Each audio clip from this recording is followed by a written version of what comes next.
Ford's tariff bill just got a bit bigger. The American car maker just revised their estimated costs from tariffs to $3 billion, and that's up from $2.5 billion. Remember, they've been pretty vocal about how these auto sector tariffs, it's a 25% tariff on all imported foreign cars and parts, would impact their bottom line. They had initially said likely a $4 to $5 billion hit throughout the year to their profit. You've got to see what's happening, Trump declared proudly. They all want to come back to Michigan and build cars again. He credited it to his tax and tariff policies, but the reality beneath the headlines tells a very different story. The 25% tariff on imported cars and auto parts was meant to revive American manufacturing. Instead, it's shaking the very foundations of the U.S. auto industry. What began as a promise to bring jobs home has turned into a multi-billion-dollar strain on the companies that were supposed to benefit most. Auto giants like Ford, Toyota, Honda, GM, and even Tesla are now feeling the financial pain.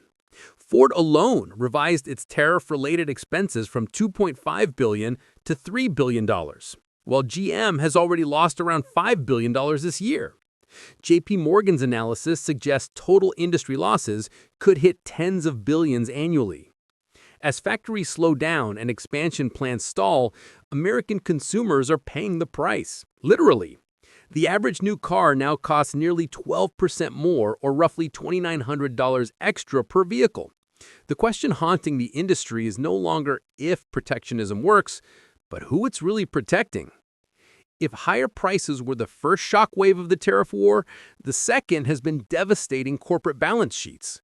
Behind the America First slogan lies a sea of red ink. Toyota's profits plunged by $3 billion in just one quarter, while Hyundai reported a $600 million loss. General Motors, deeply reliant on cross-border components from Canada and Mexico, is bleeding cash, with losses estimated at $13 billion this year. Even Tesla, once a symbol of American self-reliance, faced an extra $300 million in costs due to imported parts.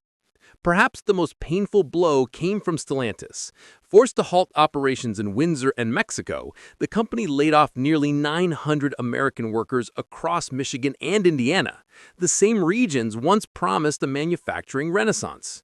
The irony is striking. Policies designed to protect American jobs are now eliminating them. What was meant to be a shield for workers has become the sword cutting through the heart of U.S. industry. The deeper the tariffs dig, the clearer their unintended consequences become.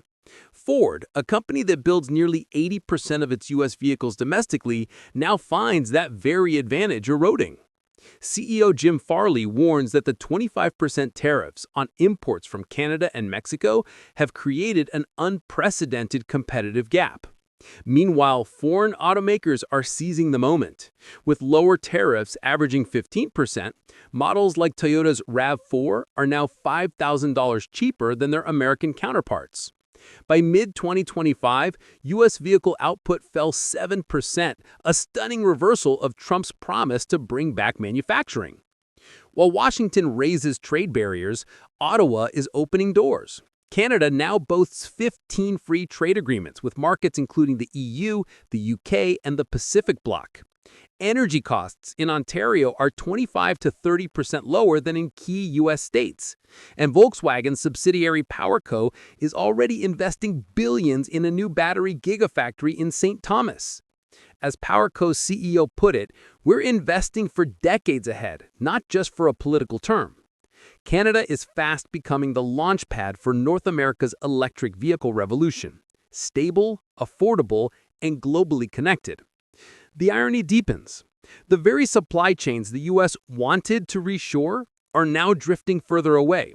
Lear Corporation moved production from Mexico to Honduras to escape tariff costs.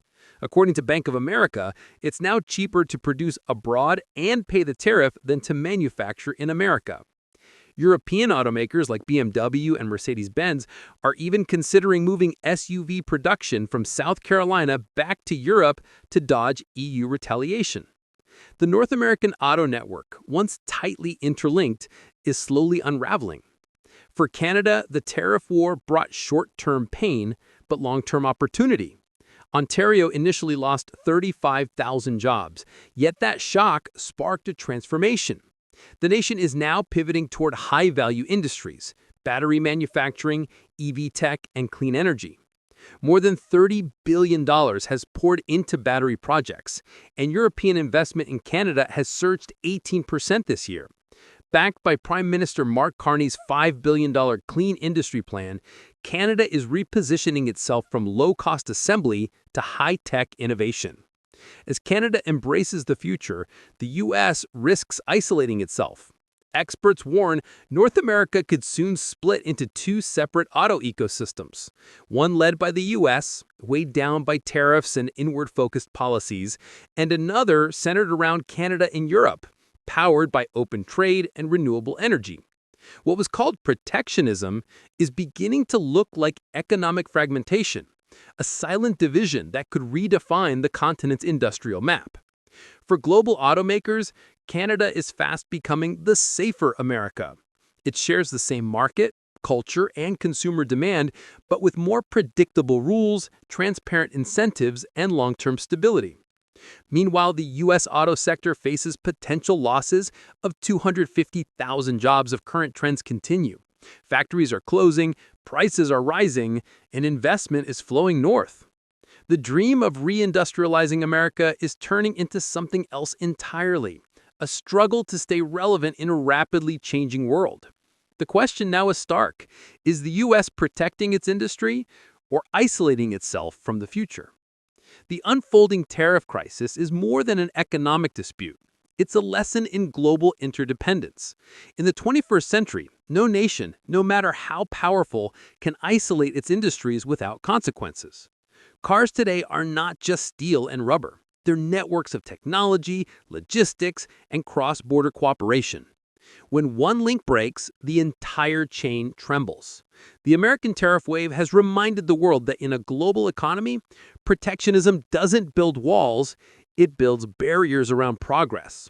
What was meant to revive an era of strength has instead exposed how fragile that old model really was.